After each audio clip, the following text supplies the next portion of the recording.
গত কয়েকদিন মৃত্যুশূন্য থাকার পর সিলেটে আবারও হানা দিয়েছে মহামারী রূপ নেয়া হাম। ঝরে গেছে আরও 3টি নিষ্পাপ প্রাণ।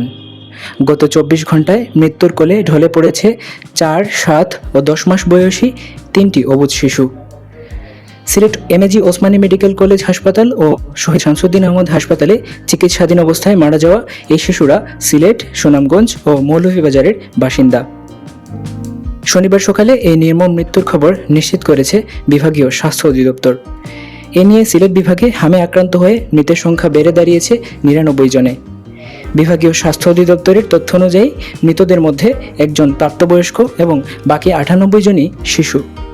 এর মধ্যে সর্বোচ্চ সুনামগঞ্জে 44 জন, সিলেটে 35 জন, মৌলভীবাজারে 12 জন এবং হবিগঞ্জে 8 জন মারা গেছেন।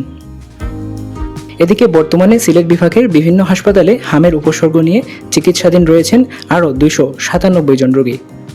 এর মধ্যে শহীদ শামসুদ্দিন আহমদ হাসপাতালে 101 জন এবং এমএজি ওসমানী মেডিকেল কলেজ হাসপাতালে 123 জন ভর্তি আছেন। সরকারি হিসাব বলছে 2026 সালের 1 জানুয়ারি থেকে এ পর্যন্ত সিলেট বিভাগে মোট 534 জন ল্যাব নিশ্চিত হাম রোগী শনাক্ত হয়েছেন। উদ্বেগজনক এই পরিস্থিতিতে রোগীদের চিকিৎসা সেবা নিশ্চিত করতে সর্বোচ্চ প্রচেষ্টা চালানো হচ্ছে বলে জানিয়েছে হাসপাতাল কর্তৃপক্ষ। ইতোমধ্যে ওসমানী মেডিকেলে 20টি এবং শহীদ শামসুদ্দিন আহমদ হাসপাতালে 14টি আইসিইউ বেড স্থাপন করা হয়েছে।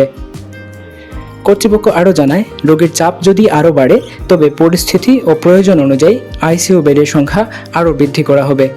একই সাথে সংক্রমণ রোধে মাঠ পর্যায়ে সচেতনতা বৃদ্ধির উপর জোর দেওয়া হচ্ছে।